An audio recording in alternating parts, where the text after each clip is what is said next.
जन्नते बाग म्हणून ह्या त्या लांड्यांचं पुस्तक आहे. एकदा ते उघडून वाचा, त्याच्यात काय काय लिहिलेलं आहे त्यांच्याच मौलानांनी लिहिलेल्या गोष्टी आहे. आपल्या हिंदूंची पोरगी फसवायची, तिचं धर्मांतरण करायचं, तिला मुसलमान धर्मात तिचा प्रवेश करायचा, नंतर तिचा वापर झाला की सोडून द्यायचं. हे का करता माहितीये का? वोट जिहादसाठी. वोट जिहाद म्हणजे काय? पोरं पैदा करायचे आणि ह्यांचं म्हणणं आहे 2047 पर्यंत ह्यांना इस्लामिक राष्ट्र बनवायचंय. बोले इस्लामिक राष्ट्र म्हणजे ह्यांना हा महाराष्ट्र हिरवा करायचा आहे. पण ज्यांना ज्यांना हा महाराष्ट्र हिरवा करायचा आहे, तुम्ही मध्ये बघितलं असाल की मुंब्रामध्ये एक कुत्री भुकते, काय म्हणते? तर पुरा मुंब्रा हरा करेंगे, पुरा मुंब्रा हरा करेंगे. मग मी पण तिला सांगते हे शक्य नाही, कारण की जो जो ह्या महाराष्ट्रात हिरव्या झेंडाचं स्वप्न घेऊन आला तो इथंच गाडून ठेवला.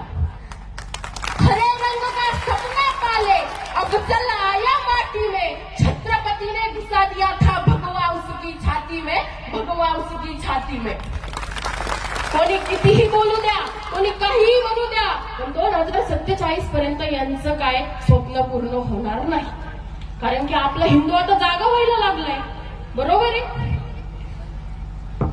छड़ मुगलों की छाती पर भगवा हमने लहराया है, कब्र से उठकर देख ले बाबर, मंदिर वही बनाया है, मंदिर वही बनाया है.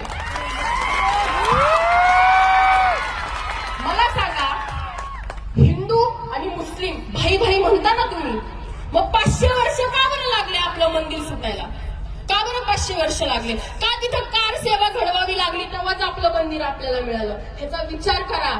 भाईचाऱ्याच्या नादात हिंदूंचा चारा होत चाललाय हे हिंदूंना समजत नाहीये. आणि हिंदू काय करतो? हिंदू मुस्लिम भाई भाई करतो आणि स्वतःची मुलगी स्वतःच लव जिहादाच्या जाळ्यात अडकवतो. तर त्यामुळं हिंदू मुस्लिम भाई भाई हे सोडून द्या, हे काही नसतं. तुम्हाला एक सांगते, ईदच्या वेळेस तुम्हाला शिरखुर्मा गोड वाटतो, तुम्हाला असं वाटतं शिरखुर्मा गुलगुली येतील आपण खाऊ, पण तुम्हाला काय माहिती ते शिरखुर्मा खालानी थूक टाकून दिलाय का काय दुसरं टाकून दिलाय? तुम्हाला माहितीये का? नाही ना. मग त्यामुळं आणि इथं महिलांकडे तर मी पहिले सैलानी बाबाकडे कोण कोण जातं? सैलानी बाबा त्याचा खूप गुण येतो म्हणे. कोण कोण जातं? मला माहितीये इथं सगळे जातात, वयस्कर बाया तर जातच, त्यांचा फार विश्वास त्या बाबावर. पण तुम्हाला एक माहितीये का, तो बाबा थूक टाकून पाणी प्यायला देतो आणि तुम्ही म्हणता वा वा माझ्या पुरीचं चांगलं झालं. असं काही नसतं. आपल्या नाथांच्या तिथं मूर्त्या आहेत, आपल्या नाथांचं ठाणं येते आणि आपल्या या बायका त्यांच्या नादाला लागून तिथं हिरवी चादर वाहतात. हिरवी चादर नाही, भगवी चादर वाहायला पाहिजे तिथं जाऊन. आणि आपल्या नाथांचा गुण येतो हे आपल्याला कळायला पाहिजे. अरे ओ बाबर औरंगजेबो, अब तो होश में आओ, तुम्हें जन्मा है जिस मिट्टी ने, अब तो उसके हो जाओ.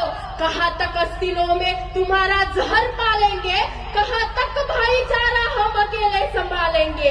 कबूतर शांति के मजबूर है अब बाज बनने को, नजर डालो हमारी बेटियों पर अब तुम्हें नोच डालेंगे. कि जैसे भट्टियों में ढल रही हो ढाल शस्त्रों की, ढली रण की ज्वाला में जवानी आर्य पुत्रों की. हे अभिमन्यु के वंशज हम, पिया है शौर्य घुट्टी में, अगर हिम्मत है तो